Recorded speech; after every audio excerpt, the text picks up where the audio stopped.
Hello, Algebra 2. Here we go. We're almost done. Okay. We're going to talk logarithms today. Okay, so one of the first things we're going to look at is logarithms in the Richter scale. Okay, and this is basically just exponents and how they work. And we'll take a look at this. Okay, so when the magnitude of an earthquake is the measurement of the amount of energy released at the source, the epicenter. Okay, the Richter scale is an exponential measure of an earthquake. Okay, an earthquake of the magnitude of 5 releases about 30 times as much energy as a magnitude 4. So it is 30 to the x power, x being the measurement on the Richter scale. So here we're going to compare the amount of energy released in a 1997 earthquake that was in Alabama, registered at 4.9, compared to a 1999 earthquake in California, registered at a 7.0. So here's what I do. I'm going to put the larger exponent up first. So this is going to be California, which is going to be 30 to the 7.0, okay, over the Alabama earthquake. I always put the larger one up on the numerator. It's just going to work out better that way.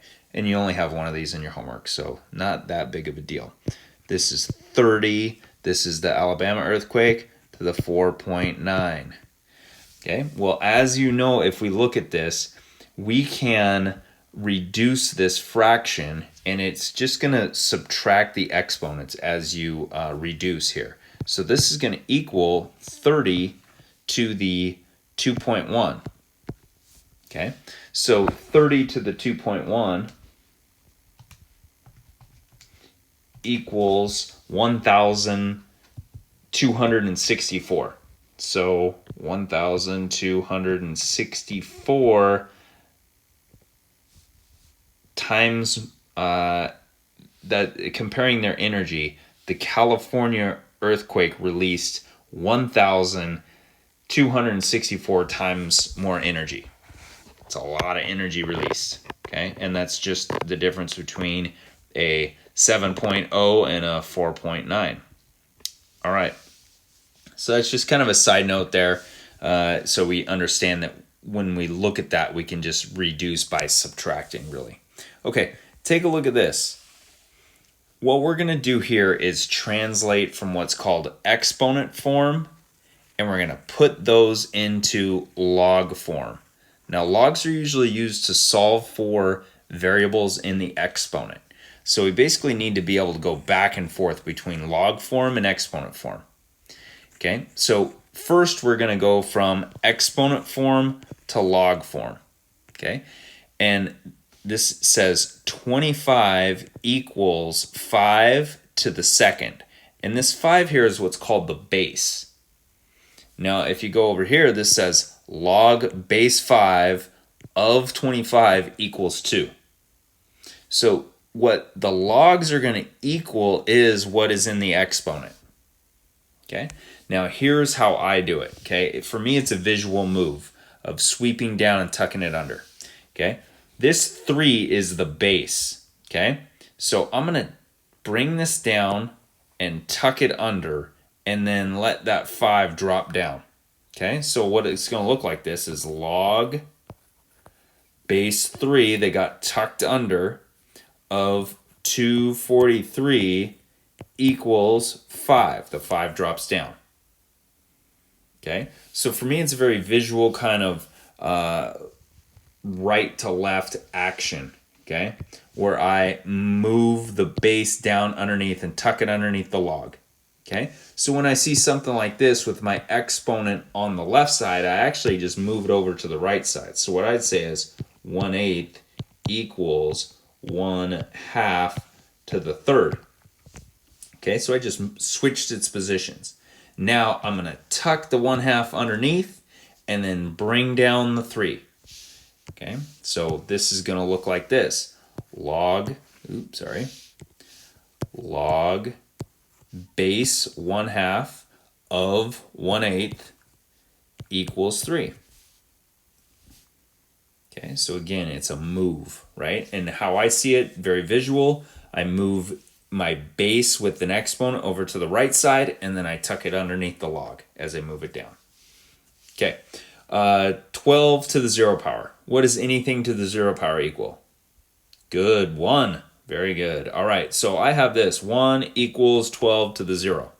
Okay, so I'm going to tuck the 12 underneath the log and bring down the 0. Log base 12 of 1 equals 0. Okay, good. All right, so that's just some action as we move logs around. Okay, now what we're going to do is called evaluating a logarithm. Okay, so we're going to take a look at evaluating a logarithm, and I'll run you through an example, then a couple more examples. All right, so we're going to evaluate the log base 8 of 16. So when we're asked to evaluate, we put it log base 8 of 16 equals x. And then what we're going to do is change it from log form into exponent form. So I do this, drop it down, kick it up. Okay, so drop down the base, kick up the x. So I've got 16 equals 8 to the x. And then what we try to do is find what's called a common base. Okay, you see how these 2's are the same? 2 and 2 are the same. Once the bases are the same, then the exponents have to equal each other, right? So the bases are the same, the exponents have to equal each other, so I just set the two exponents equal to one another and solve. Okay, let's see this in action. All right, so this is log base 3 of 81 equals x. Here's what I say, drop it down, kick it up. Okay, that's going to get rid of the log. It's going to change it into exponent form. 81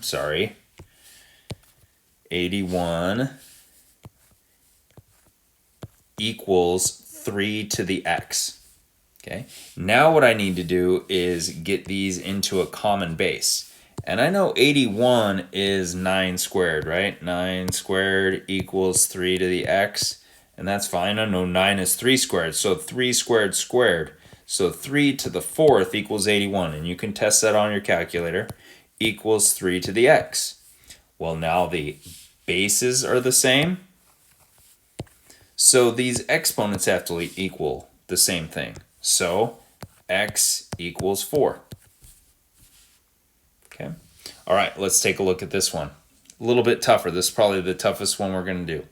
Okay, log base 64 of 1/32 equals x. Okay, drop it down, kick it up. 1/32 equals 64 to the x. Now, we know that negative exponents create these fractions like this. So what I do is I just change this 32 to the negative 1. Do we see that 32 to the negative 1 equals 1/32? Well, that equals 64 to the x.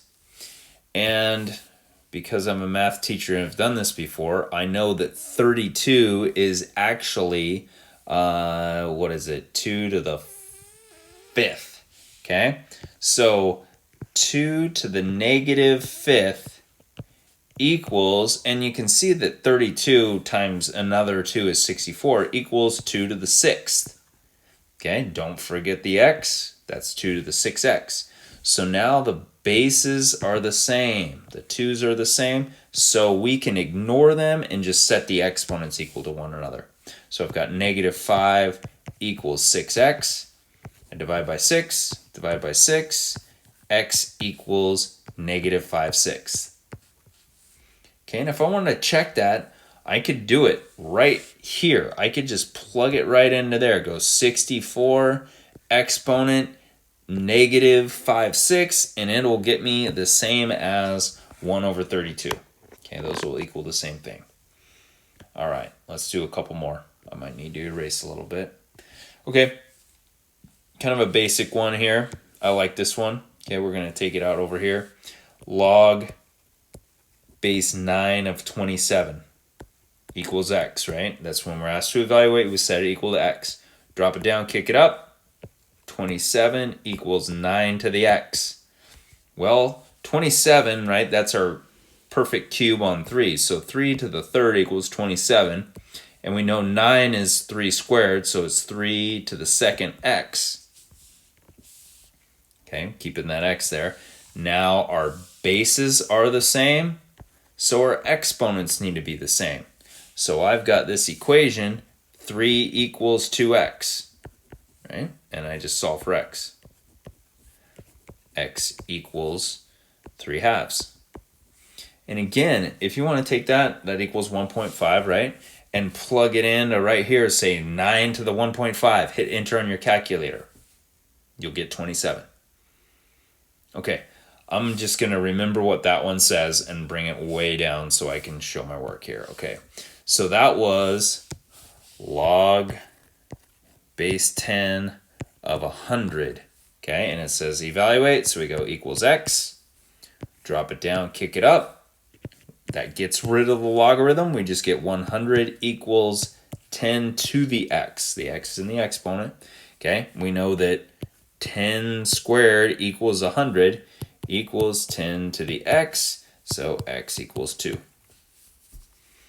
All right, that's it for today. Very good. We've got a homework. It's posted. Okay, it's not the whole worksheet, so follow the instructions on what numbers are that you're supposed to do. And good luck. All right, thank you. Bye.